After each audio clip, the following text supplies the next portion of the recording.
folks, this is all the fruit, and today I'm foraging in the nice city of Nice. Yeah, of course I had to make this pun. Nice is not only the capital of the Côte d'Azur in France, it's also part of what I for myself call the fruity part of the Côte d'Azur. Come on, why are they so high? Those blue passion fruits. Yeah. Well, this time on this journey I foraged quite extensively the western part of the Côte d'Azur, where apart from the surroundings of the town of Fréjus, basically I didn't find too many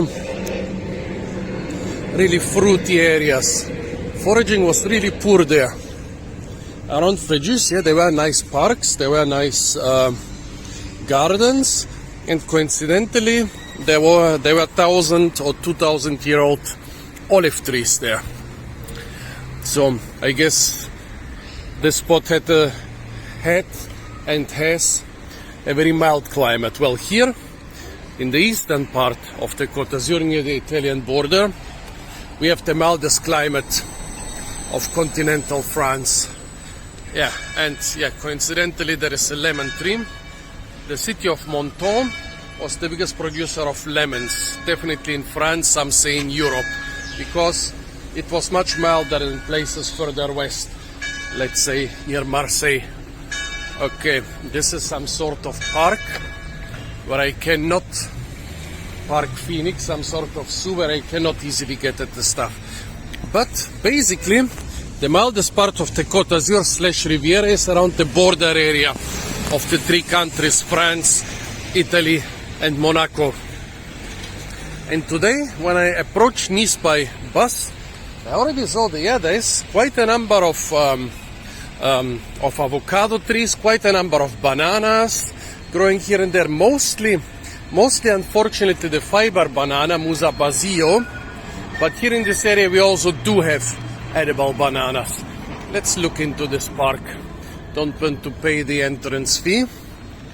Look at that, for example.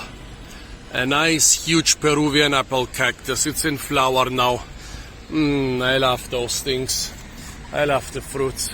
Queen palms. Most of the banana looking things here are strelitzias, but there are bananas in between, if you know where to look. I saw quite a number of bananas here. Really jungle-like tropical vegetation here. Oh, this is neither Basio nor Topocho. This is some pink-flowered ornamental banana. Quite rare here, at the same geographical latitude as southern Canada. Look at that. Beautiful bananas. They're kind of edible, but yeah, small and absolutely unripe. Yeah, don't see any bigger or riper ones. Still don't remember what this thing with the giant leaves is. It looks a lot like a gummy worm fruit or like a gummy worm tree, but I doubt it is, so please tell me what it is. Now let's check for more bananas. Check in odd corners, look where nobody is looking. Be creative and you might be rewarded.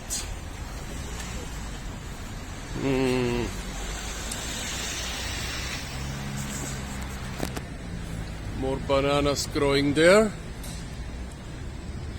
but I can see no fruits. All the banana-like leaves around here are not banana, but strelitzia. I would love to break into this jungle, but not today, folks. On the other side of the road, big queen palms, and no less than 3 of them have ripe fruits. That shows me that, yeah, also not just the climate is milder here, but also the weather in the last couple weeks and months was different. I found, again, in the west, I only found ripe queen palm fruits near Fréjus on 2 trees, and then no others. I saw hundreds of queen palms, but no fruits. And here, 1, 2, 3, at least 3 of them have ripe fruits. Yeah, up there they're a little bit big. Down here they are mixed with dog poo. Well, dog poo it is for us, folks. Dog poo it is. Sweet, with the wonderful flavor of peaches. Those are not too big or too juicy, but oh yeah.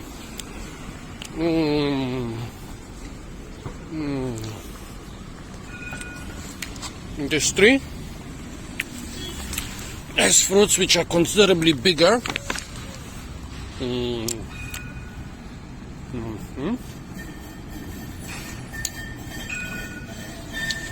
Bigger and juicier. Let me leave my luggage here.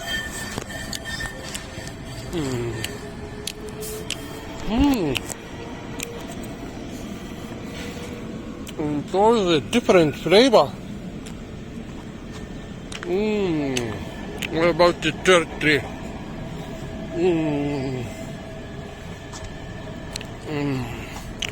The fruits are slimy and fibrous.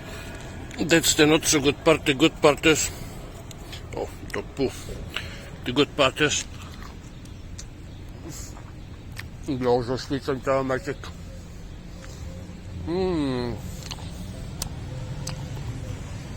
This tree is juicier.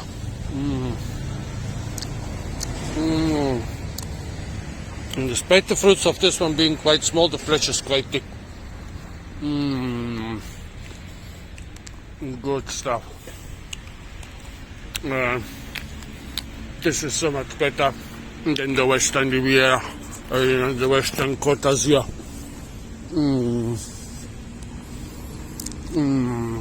This is great. The black nightshade rarely disappoints. Full with big juicy fruits.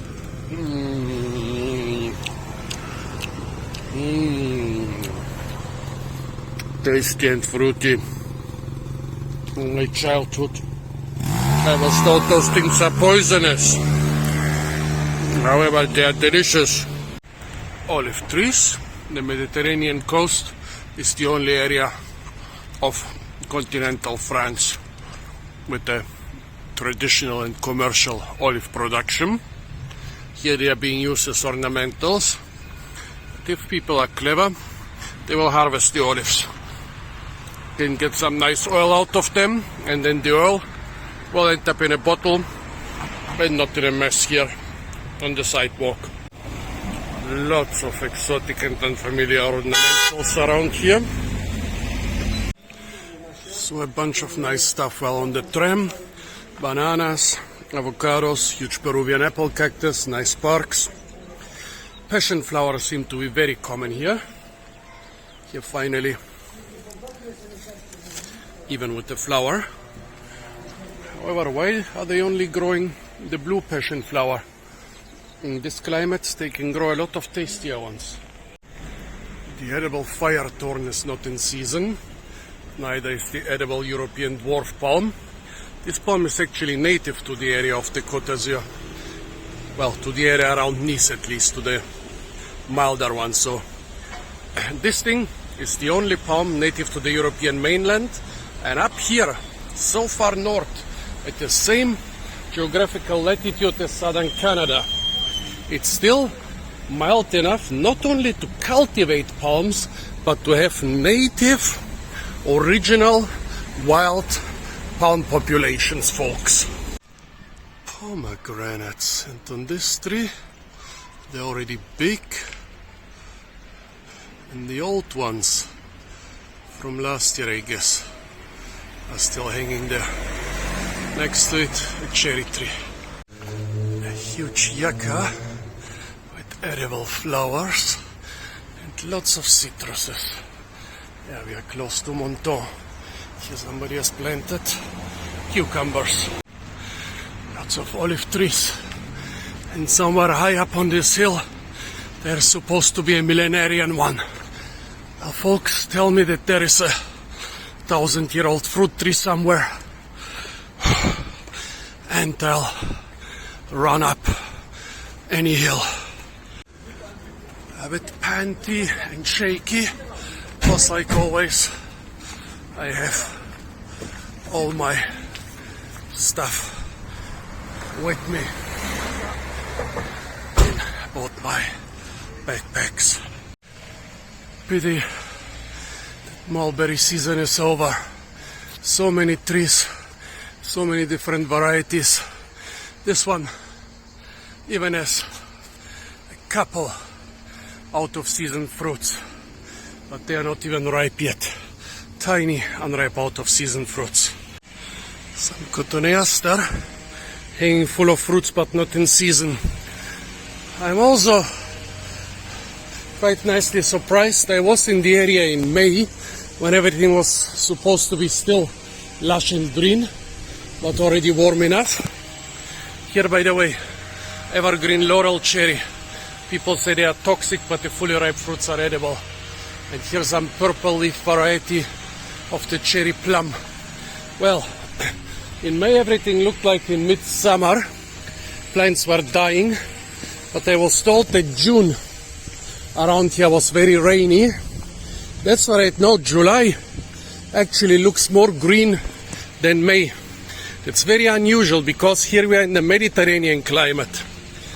Just to remind you, Mediterranean climate means rarely temperatures under -7 degrees centigrade. Calculate yourself what this is in freedom units. Then almost never temperatures under -17 degrees.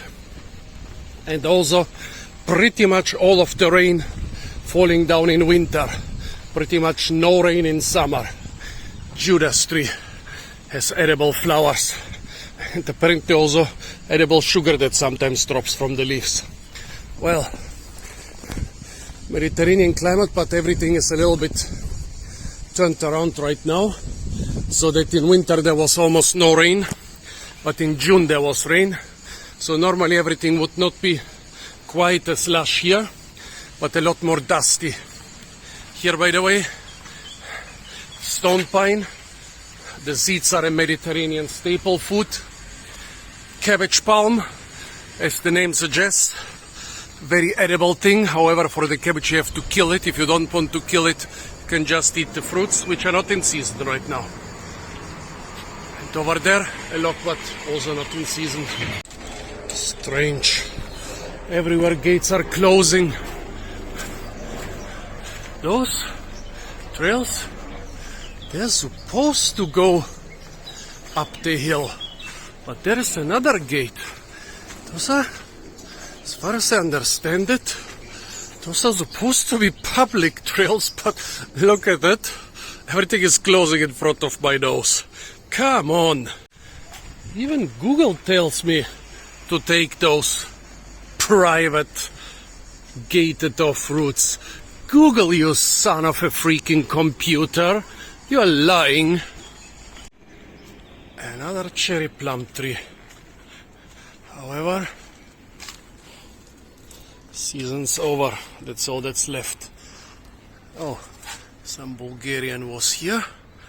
And yeah, this Bulgarian is already back down in the city. But I'm not giving up. Had to climb half the hill for nothing. I'm gonna just climb it from the other side. Big avocado tree over there. As big as a 3-story building, kind of. Washingtonia palms. Very tasty heart of palm. Very tasty sweet fruits, but not in season. And here purslane, the favorite summer vegetable of the ancient cultures of Greeks and Romans. While most other wild salads grow only in winter, purslane just needs a bit of summer rain and it bursts into growth, and it's really tasty and refreshing and healthy. And in summer, those nations, here by the way, a small feral Washingtonia palm. Yeah, this is the tastiest heart of palm I've ever tasted. Well, in those ancient cultures, yeah, if you had a garden with irrigation and slaves, you could eat tasty salad in summer. But if not, you had to wait for the purslane. That's why they revered it. It had an almost godlike status in those ancient cultures. Made it all the way down to the sea. And now I have to turn around and go up the mountains again. Platanus ex hispanica, the hybrid sycamore, the most popular street tree in all of the Mediterranean and all the way into places like Germany and northern France. The fruits, the leaves, the young branches, everything on this tree is a horrible itching powder. Fraxinus ornus. This ash not only has beautiful flowers, you are supposed to get manna out of it. You know, this thing the Jews ate in the desert when they were starving. Well, they didn't eat manna from ashes. Those don't grow in the desert. They ate manna most probably from tamarisk. But this stuff is also supposed to produce some manna, some sweet secretion made by aphids and other insects. I've never seen it on this species though. Here are the itching powder seeds of the sycamore. Beautiful tree, but horrible, horrible fruits. A strawberry tree and the big patch of bananas. However, unfortunately, this is all musabasio, the Japanese fiber banana. Look at the yellow flower bud and at the small bananas. This thing grows even in Germany, and with some protection it even grows in the area of Triavna, where my mother is from, in the Balkan mountains. Oh, a jujube hanging full of unripe fruit. Nice. And the kiwi. And what else do they have here? Grape. Sorry? Oh, I'm filming your nice fruit trees. Your bananas and kiwis and stuff. They are very beautiful. Oh, is this not public?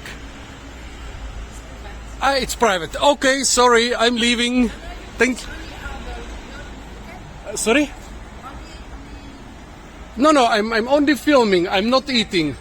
Okay, thank you very much. Okay, the nice lady allowed me to film. Look at the beautiful kumquats here. And behind them, a pineapple guava.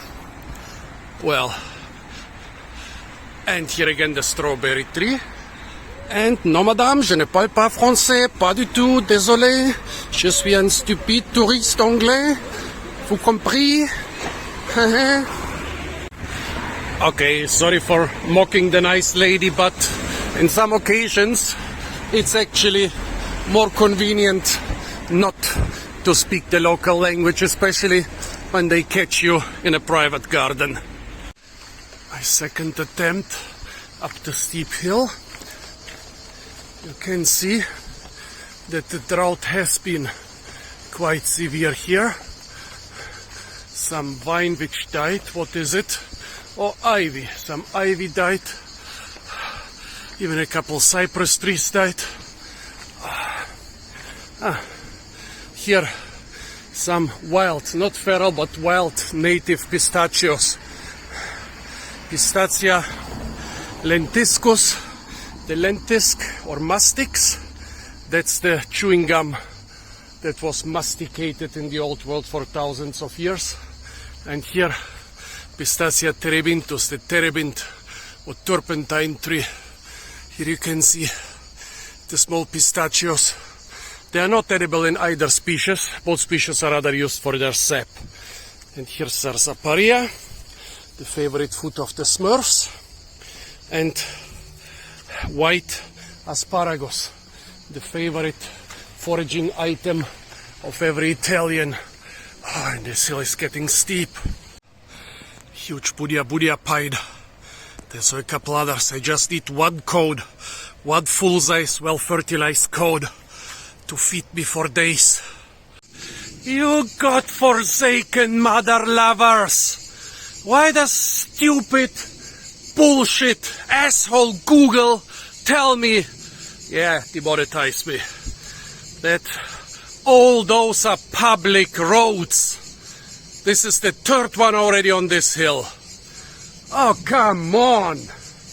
And all this in the July Mediterranean heat. At least right now we have a cloud over the sun. Come on, man! That's bullshit! What you fucking think? You think I give up? Huh? You think I give up? That's not even 2 meters. Definitely too old for that. And too fat. And too loaded with heavy luggage. But none of that is gonna stop me. Prendre le maquis. In France, this expression means, well, going into the shrub, but it also means going into illegality, hiding from the cops, fighting the system. So now I took the shrub. Here you can see what happens when you leave the maquis alone for a couple decades. Maquis is basically the shrub that forms when you destroy the Mediterranean forest. You leave it alone for a couple decades, it's becoming forest-like again. And down here you can see they are managing this forest. They are thinning it out. What you can also see on the other side, they have old rubble walls everywhere. Well, firstly, those rubble walls are from round stones. That means this is all alluvial land despite being high on the hill. And secondly, you never make rubble walls in a forest. Those rubble walls mean this was agricultural land. Vineyards, orchards, olive groves. But it's recovered beautifully. Also, could this be Acer pseudoplatanus? No. Come on, folks, the climate is too hot for it. It must be Acer opalus or some other sub-Mediterranean maple. It's not the mountain maple, that's more typical for the Alps. Well, if it was the mountain maple, this is the sugar maple of Europe. In the mountains, resources were very scarce, so they would tap this for sugar. Not as productive as the American sugar maple, but it makes a difference when it's about survival in a high mountain environment and incredibly poor conditions. You tap it in early spring when all your other food has more or less run out. How did I end up here? Wasn't I just walking among high rises and tram lines and fancy mansions? And now I am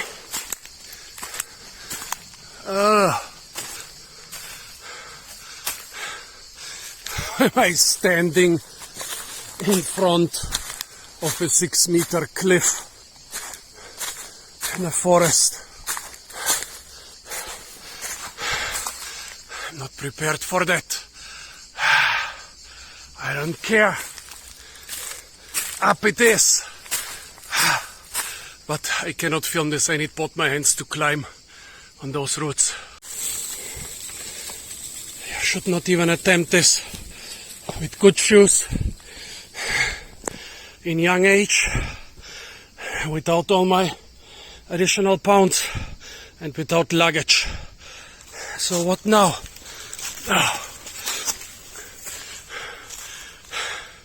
That's what it looks up. Almost vertical.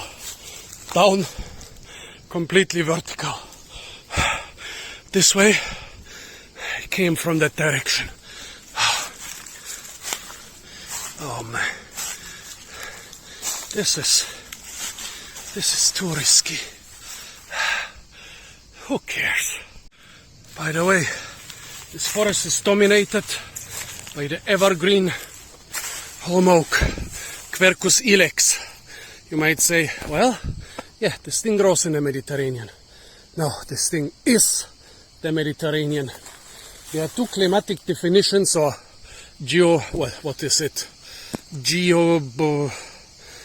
biogeographical definitions for the Mediterranean climate. One is you can successfully grow olives. The other one is this oak is dominating pretty much all the forests. You might think, yeah, we hate the Mediterranean, it's dominating the forest, so what? But even in southern Italy, many hundred miles to the south, even a few kilometers away from the sea, even on low rolling landscapes, not even hills, you have areas which are dominated by summer green oaks. And when you drive or walk by, basically you see a huge temperature map opening in front of you. This thing grows in the lower areas. But then on the hills, just 10 meters higher or 30 feet higher, it's summer green oaks. But then there is a sunny south-facing slope on the higher hills, still evergreen oaks. Or there is a dark shady valley, even in the lowlands, summer green oaks. So this thing is very valuable to show you whether you are in a Mediterranean climate, because you can be in Mediterranean climate in unexpected places like in the Alps, or you cannot be in Mediterranean climate in places that look totally Mediterranean and from where you can actually see the Mediterranean Sea. This is also a very important foraging item. Before agriculture, acorns were actually one of the most important sources of nutrition for European people. And nowadays in the Mediterranean they are still very important. Millions of pigs are driven into the forest, mostly in Spain and Portugal. And small black pigs, they produce a small but incredibly expensive and apparently incredibly tasty ham. So even nowadays this plant is feeding millions of Europeans, either by eating expensive ham or by selling it to people. Very important, the most important wild plant in all of the Mediterranean. Okay, now how do we get away from this important plant? Had to go back, basically go around the steep place, and as soon as I tried to get back into the valley, this side, my way is completely blocked by fallen trees, this side by young growth and vines. To get to the other side of this valley, everything is completely loose ground, almost vertical slopes, quite hard with two backpacks. Here, by the way, bay leaf, one of the most famous Mediterranean spices. This genocidal maniac, Julius Caesar, was balding, and that's why he invented it during triumph. A victorious general should wear a wreath of bay leaf, a laurel wreath, yeah, just to hide his bald spot after he killed millions of people. Good news, folks! The 1,000-year-old olive tree is 60 meters ahead and about 50 meters up. Walked most of the 60 meters. What's left now are the 50 meters up. Here, by the way, hackberry, a tasty native fruit. It's not a berry, it has one big hard seed, but it's still tasty, and of course not in season.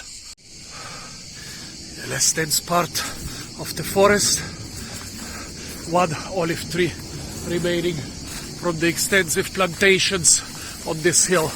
Oh well, not one, two actually. We are close, also most of the climb is over. I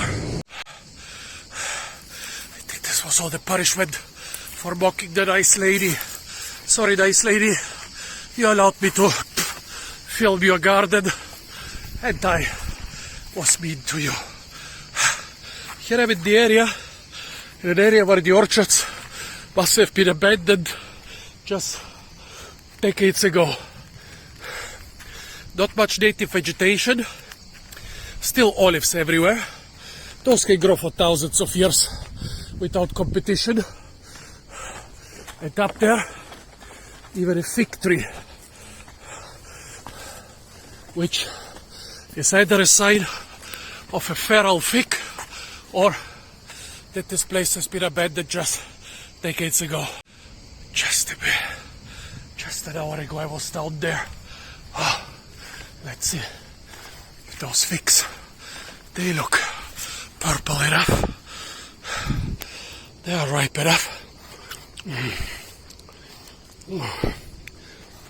Bad quality, but the tree hasn't got enough water. Dropped its leaves to save itself and ripens the olive somehow. This year, even more clever, didn't produce a single olive. And the loquat tree, not in season. But now, I must be very close to this 1,000-year-old olive tree. Oh, I think I see it. It's over there. Okay. There is a fence around it. So I guess this is the one. Beautiful. Not sure. Yeah, I guess it is about 1,000 years old. The stem is a bit under 2 meters. The base 4 meters in diameter. One of the rare occasions where the original stem is more or less intact. Here you might even get a usable core. Saying goodbye to the wonderful ancient tree. I'm always honored to be near something that old, beautiful and magnificent. Let's see, the park seems to be like a maintained ancient olive grove, but maybe I'll find some other tasty things nearby. Here you can see again much nicer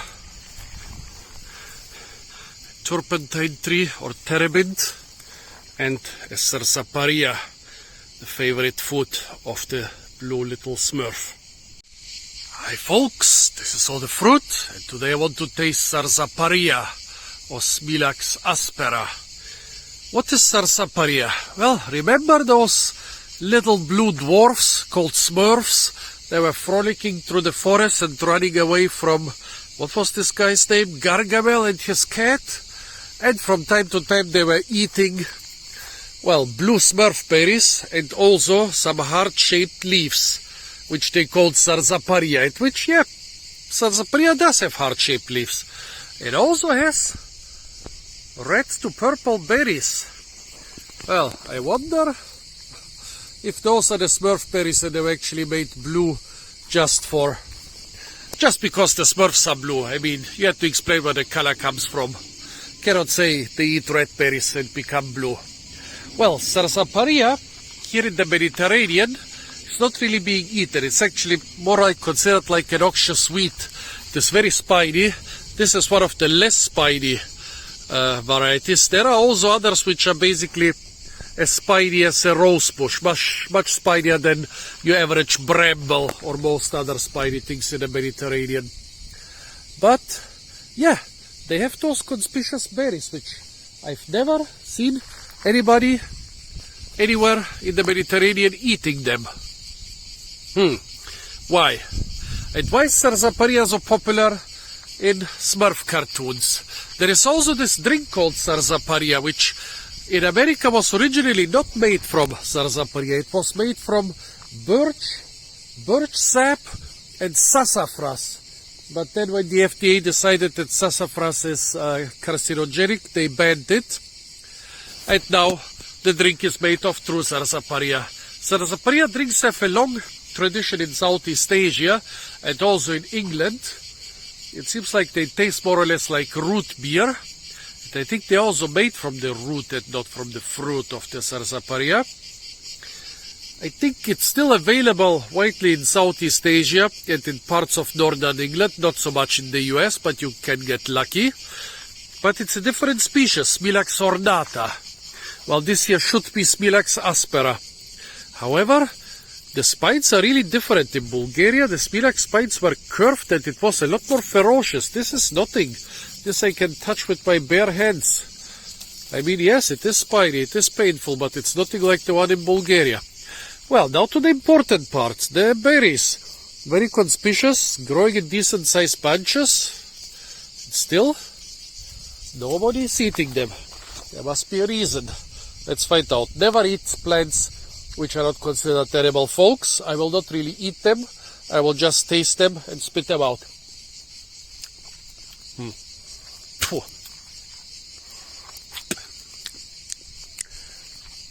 Slightly sweet, but also oxalate needles. Nah, not worth the trouble, folks. Don't eat those things. They will hurt you. So, final verdict, Sarsaparilla. Maybe the drink is nice, but the fruits themselves, stay away from them. Apart from that, stay tuned for a lot more fruit videos from the beautiful and incredibly fruit-rich area of southern France. And don't forget to like, share, comment, and subscribe. Couple more remnants of old agriculture. Here a grapevine, and in the shade to the left and behind the fig, several loquats. Let's see if I can show you the loquats from close up. Yeah, there is one close to the trail. Either they were grown right here or a bird spread them. Oh, wait, what is this big conspicuous ball on the ground? Straight, okay. Yeah, it's just a ball. Probably a ball for a nice doggy. Is it your ball, doggy? Well, now it is, I guess. And no, folks, this was originally not the dog's ball. I found it in the forest and this dog just happened to come around. Well, sometimes stuff happens and sometimes it's nice stuff like this. A lot more nice olives in this park. The pine trees are also quite old. Not much stuff has been planted here, but okay, if you have a nice olive grove, how can you improve it? They've planted a cotoneaster here, a couple, what is it, Phileurea, and cotinus, and mastics, and stuff. There is something forageable. Maybe they planted it too. It's quite young. It's a carob tree, and the fruits are looking good. They just ripened, see, the peduncles are still green.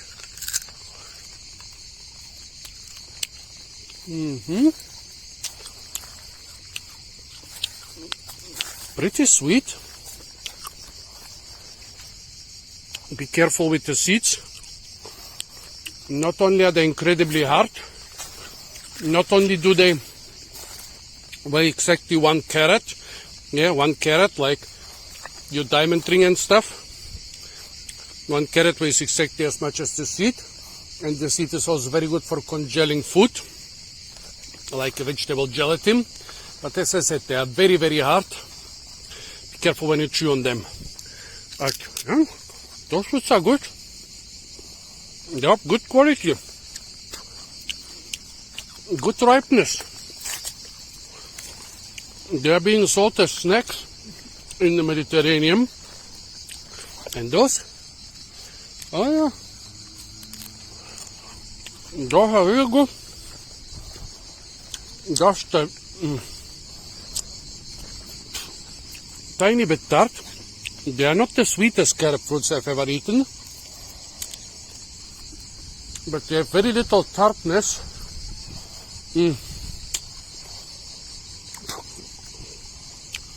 So they're really good. I'm going back for more. Finally some good tasty carob.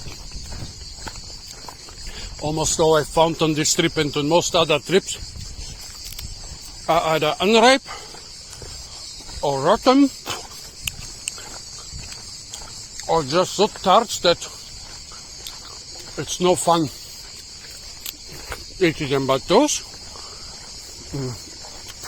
are sweet and flavorful and fruity.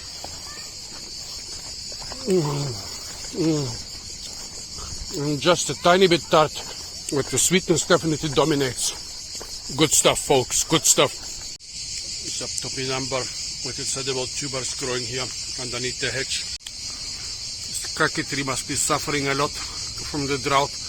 I only see 3 fruits on this good sized tree. Now look at that. Fully ripe. Wait, I have to put away my carob stash. Fully ripe laurel cherry. One of the many plants we are taught in Germany that has toxic fruits. It's a cherry. Yeah, not bad. You just have to wait for the laurel cherry to have completely ripe fruits. They mustn't be sour or astringent or even bitter. Bitter in cherries is cyanide. Then you can eat them. They taste like boring cherries. And when you can crack the seed and also eat it, if it's not too bitter. Those of decent quality. Totally inferior to real cherries, to bird cherries. Well, no.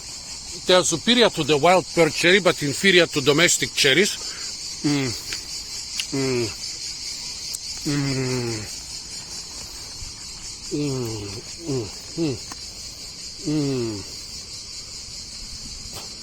No trace of bitterness or tartness in those. They are not sour. They are a little bit sour. They are not very sweet, but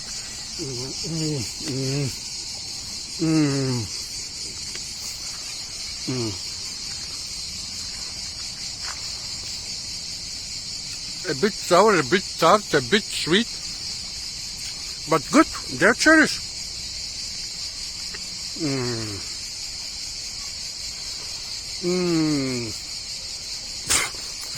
I would totally always choose a good Bruno Savion over those things.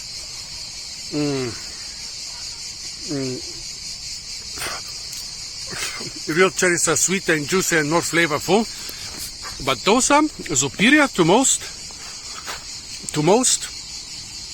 other cherries you can find. Good stuff, folks. Good stuff. My mouth stuffed completely. My hand full of cherries. Pocket full of carrots. This part of the Côte d'Azur has never disappointed me. This is the part I call to myself the fruity Côte d'Azur. Starting in around Nice, continuing through Monaco, like the culmination is around the border, the towns of Menton, Ventimiglia and Bordighera, and still going strong towards Sanremo. The fruity, I must call it the fruity Riviera because part of it is in Italy. Good stuff. The last couple of days were really disappointing because plum and mulberry season was over. Fig season hasn't started, so the last couple of days I got like 90-95% of my fruits from supermarkets. That's from now on, this is changing. Also, I eat probably half a pound of Prunus laurocerazos here. So if this stuff is toxic, we shall know. Service tree, the traditional Mediterranean fruit. However, this tree is quite young and I don't see a single fruit on it. It's not in season yet anyways. Dwarf palm. This palm is native to this area. Actually, the area of the French Côte d'Azur is the northernmost area in the world with confirmed populations not only of the dwarf palm but of any palm. So right here we are standing maybe at the northernmost worldwide population of palms. It could be a native population. There are native populations in that area. Could also be that some animal brought up the seed from one of the gardens nearby. That close to the city, it's hard to tell. Finish my laurel cherries. Now I'm back on the carrot. Good stuff. I should have taken more. In this area of overgrown old olive groves, with this typical Mediterranean vegetation, looks like it's gonna be full of flowers and edible salads in winter and spring, and also in autumn. Greenery and flowers start in autumn with the first rains. In winter everything is mostly green. In spring it's green and flowerful. You can forage the asparagus here in spring. I'm sure there are a lot of leeks, dandelion and other wild salads here. If I want to forage anything of this right now, I have to go and search for it near water. But most water here in the metropolitan area will be heavily polluted. Those grapes are not ripe, but even unripe grapes are totally edible. Let's mix them with the carrot.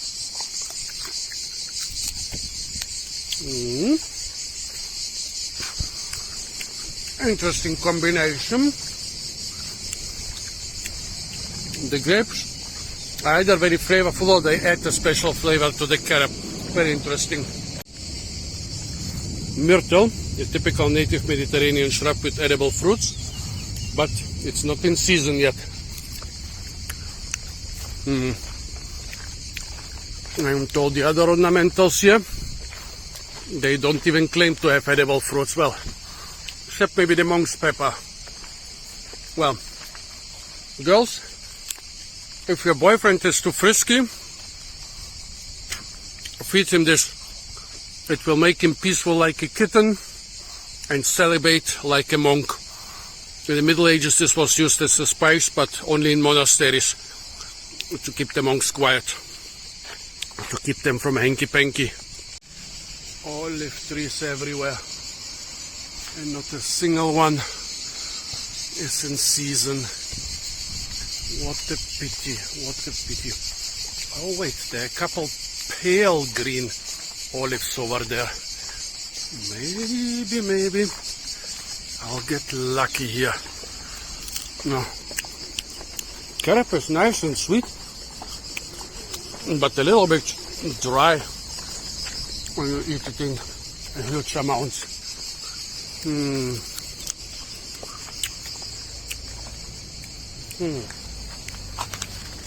Lots of olives on the, lots of, did I say olives? I meant figs.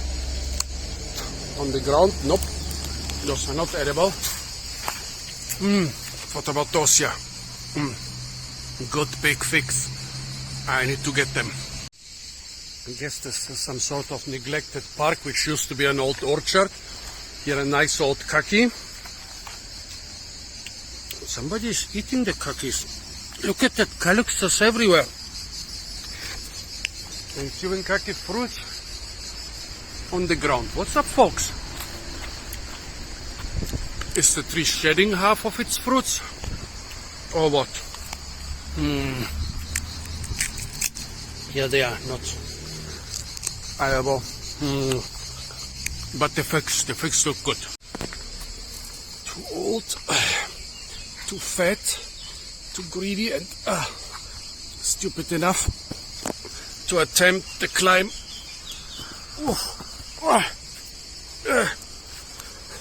With just one hand.